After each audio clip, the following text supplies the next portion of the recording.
Teknik Pomodoro. Apa kabar sahabatku semua? Pasti di antara kalian ada yang baru dengar teknik ini. Ya, ini merupakan teknik yang dapat kita terapkan untuk menunjang produktivitas kita.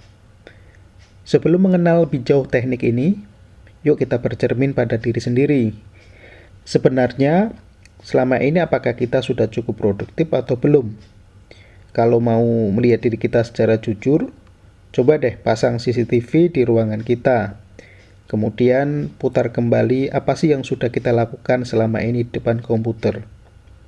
Benar-benar mengerjakan tugas? Atau sibuk buka YouTube, email, Facebook, atau informasi-informasi yang tidak berhubungan dengan pekerjaan kita? Sayangnya, banyak di antara kita yang menghabiskan waktu berharga untuk kegiatan-kegiatan yang kurang bermanfaat. Awalnya sih iseng buka Facebook, lama-lama keterusan dan sukar kembali ke tujuan awal. Ketika kita membuka Facebook misalnya, kemudian membaca posting teman kita tentang berita yang sedang viral, maka otak kita tidak akan selesai begitu saja, melainkan masih memburu berita itu lewat YouTube, website, dan seterusnya. Karena sudah dijejali informasi tersebut, akhirnya yang awalnya cuma iseng, akhirnya menjadi sesuatu yang serius. Teknik Pomodoro diciptakan oleh Francesco Cirillo pada tahun 1980-an.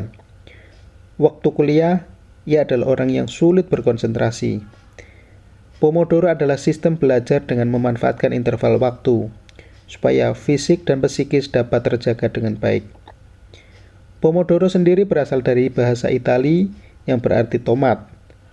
Francesco menamakannya demikian karena waktu pertama mempraktekkan teknik ini, ia menggunakan timer dapurnya yang berbentuk tomat. Bagaimana cara mempraktekkan teknik ini? Cara mempraktekannya cukup simpel.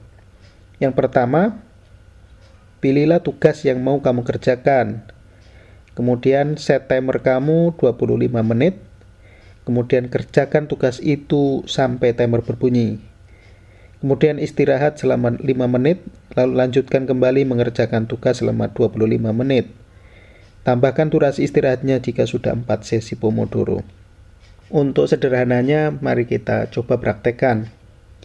Pilihlah tugas yang ingin kamu selesaikan. Kemudian setting timermu selama 25 menit. Selama 25 menit itu kamu harus benar-benar fokus dengan tugas yang kamu kerjakan. Jauhkan dirimu dari segala hal yang mengganggu. Pokoknya 25 menit itu adalah benar-benar tidak ada gangguan.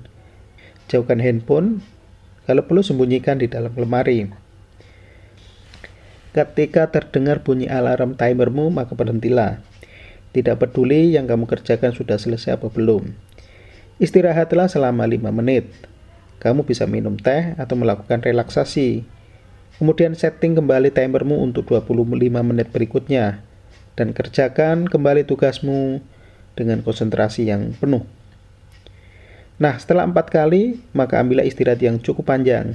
Kamu bisa jalan-jalan, menikmati makanan lezat, atau apapun yang bisa kamu kerjakan. Dalam teknik ini, waktu yang disarankan adalah 25 menit. Meskipun ini sebenarnya tidak saklek. Artinya, semua tergantung kita.